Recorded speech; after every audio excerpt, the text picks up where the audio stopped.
Good YouTube, Quinn Wade coming to y'all with an instant analysis on the Indiana Pacers beating the Miami Heat 119 to 110. This was a evenly matched type of game tonight, and Tyrese Halliburton stepped up for the Pacers, knocking back-to-back threes all net to help them get the win over the Heat as the game was very close throughout, and obviously they only won by 9 points. Even the lead shows that this game was very competitive. The Pacers ended up winning the first quarter 28-20. The Miami Heat ended up cutting the lead 29-24 because of that quarter. The Pacers was able to pick it back up with a 33-26 third quarter.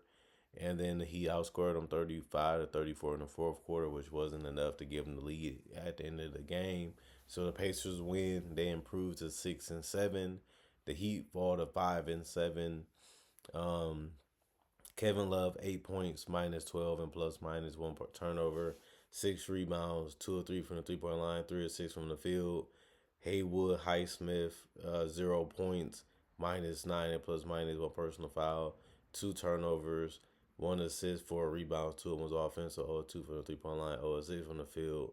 Bam Adebayo 24 points, -9 and plus minus one personal foul, 2 turnovers, 2 assists, 8 rebounds. 6 of them was offensive, 4 or 5 from the field, 2 or 4 from three, 9 of 18 from the field. For him, Tyler Hero continues his scoring at a nice level as a starter this year. He's been their go-to scorer as Jimmy Butler hasn't really played that great this year, and Bam is just starting to get right where he needs to be offensively and defensively. But somebody had to help Tyler Hero out, and he had a couple people that did tonight. 28 points, -10, a plus minus one personal foul, 1 turnover, 1 steal, 4 assists, 5 of 5 from the free throw line, 7 of 11 from three, 8 of 18 from the field. Terry Rozier only had 9 points. He was a -15 and plus minus two personal fouls, 1 assist, 4 rebounds, 1 of 1 from the free throw line, 0 of 5 from three, 4 of 12 from the field. And then Duncan Robinson really had a great impact on this game with a 31-minute game that consisted of 20 points, plus 10 and plus minus two personal fouls, 2 turnovers, 4 assists, one of the offensive rebounds. I mean, one rebound is offensive out of the four total that he had. 3 of 3 from the free throw line, 5 of 8 from three, 6 of 10 from the field. Nikola Jovic, 14 points, plus 5 and plus minus two personal fouls, 1 steal, 2 assists, 3 rebounds, 6 of 6 from the free throw line, 2 of 6 from three, 3 of 9 from the field. Josh Richardson, 5 points, plus one and plus minus three personal fouls, 1 block, 1 steal, 3 assists, 2 rebounds. One of them was offensive out of that. 1 of 3 from the 3 point line, 2 of 5 from the field. And Jaime Jaquez, 2 points, -6 and plus minus one personal foul, 1 steal, 4 assists, 3 rebounds. One of them was offensive rebound. 0 2 from the 3 point line, 1 of 6 from the field. The rest of the guys did not play. Jimmy Butler didn't play. Thomas Bryant didn't play. Khalil Ware didn't play. Elvis Bird didn't play. Drew Smith didn't play. Larson didn't play. It was all the coach's decision, or it was already ruled out before the game with an injury. 30, 36 of 90, 40% from the field, 19 of 44, 43% from three, 19 of 20, 95% from the free throw line, 38 rebounds, 21 assists, 4 steals, 1 block, 10 turnovers, 13 personal fouls, 110 points. And then you look at the Indiana Pacers with Pascal Siakam starting the game, even finishing the game well. He played 35 minutes, 23 points for him, plus 10 and plus minus 6 personal fouls, 2 turnovers, 1 steal, 3 assists, 4 rebounds, 3 of 3 from the free throw line, 2 of 3 from three, 9 of 11 from the field.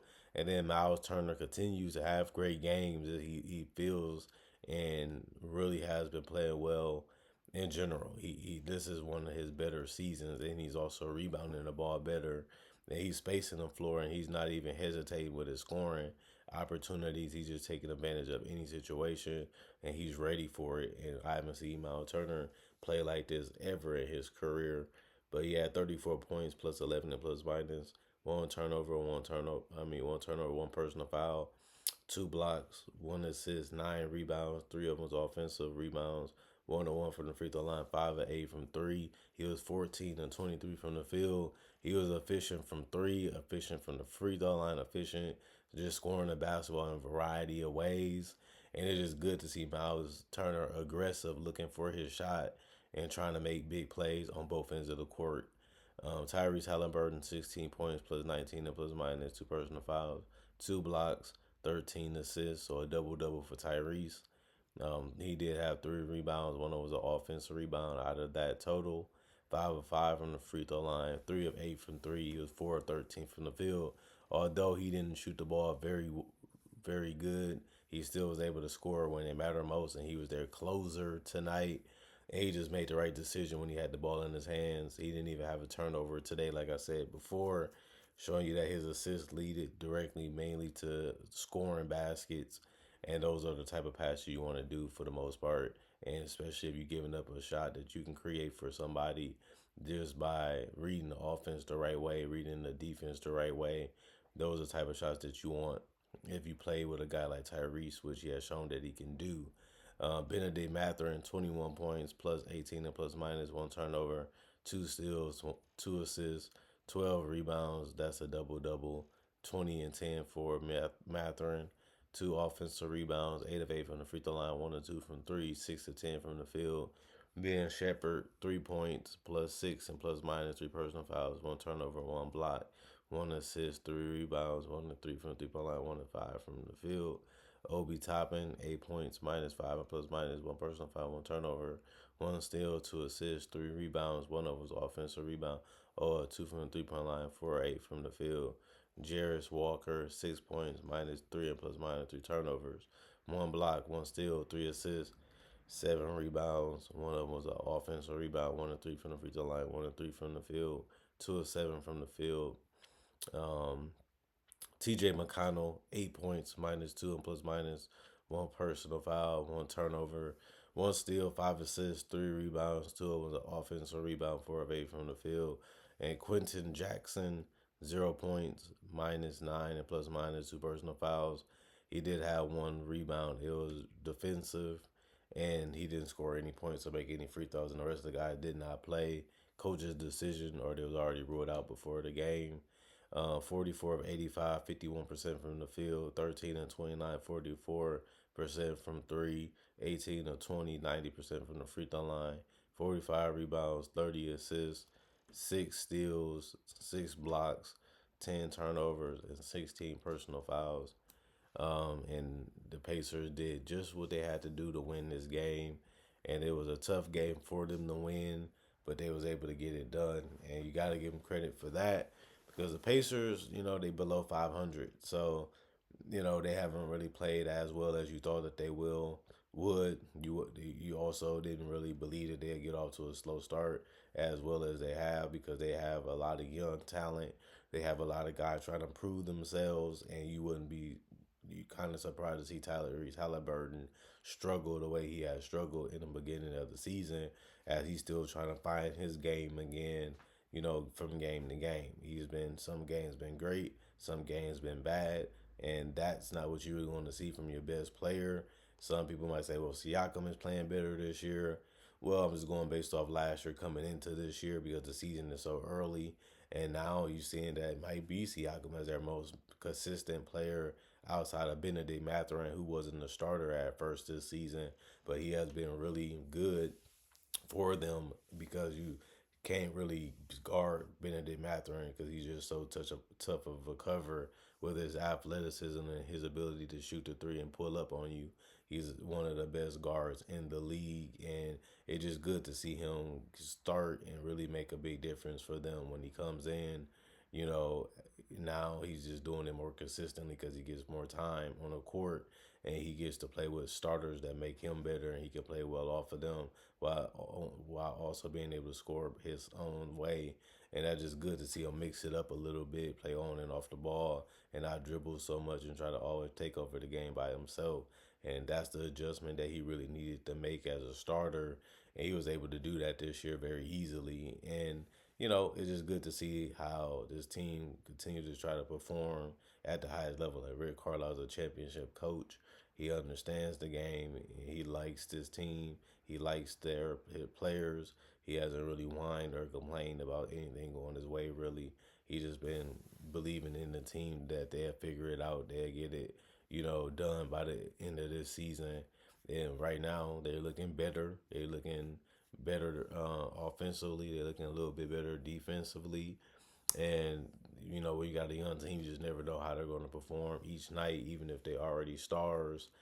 And this season is a perfect example of that.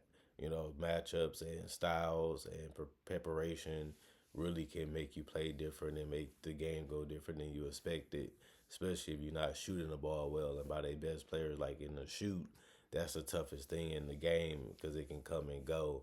And it's not as easy as getting to the paint and getting those easier opportunities, especially when you're taller, like a Miles Turner or a Siakam or a Benedict Mathurin, or even Tyrese Halliburton, because he's above average as a guard, especially for most points. And it'll be good to see if they did get more mid range to paint touches instead of just shooting three after three after three. But that's what the NBA is going to. That's what the NBA does now. It's the modern game. They're using that line that the NBA created and put it in the game for that reason. So you can take advantage of it in the NBA. That's the trend that they're following. That's the reality of what they're doing now. And you can get back in the game, or you can always make a run because of that 3 point line. And it always put pressure on you to play better defense and get up on guys because you don't want them catching up or taking a big lead over you right away or even in the fourth quarter because it just makes it tougher for you to be able to win. And we've been seeing the Pacers and the Heat go through that, just not having enough at the end to be able to win the games or not getting enough stops or not getting even spot stops. And that causes them to get trailing, and then they just can't get enough offense to go for them to be able to close out the game sometimes. And tonight, since they was on the even level, Tyrese Halliburton was able to knock shots down that we think he can knock down every night, but he hasn't been that way every game of the season. And it's perfectly fine because he's not perfect. He's not the perfect player, so it makes sense. But when you're a star, they require you to do that as much as you can. And that's why you get paid the big bucks. And that's why you get paid because of the dependability that we have and a realization that you are so important to what this team does that they need you to perform well as much as you can. And that's just how it goes. Comment, like, subscribe, share, hit the notification bell for more analysis. And if you love analysis and NBA analysis, because it's all the channel does, then I also will tell you that I do breakdowns of legends, current players, and current rookies and future rookies and players all on this channel already. So if you like this video, check out my older videos because you will love those too. And you might want to become a subscriber. Not only that, if you already been a fan, just a reminder, if you're busy, something came up, something happened, you went to sleep, I make content throughout the day, so make sure you check in the content too, because it might be something you want me to talk about, so it might be something you want me to mention, and I probably already did it. You probably just missed it. So just a reminder to continually check the channel for content that you want. So that's just how it goes. Other than that, see you guys hopefully later today.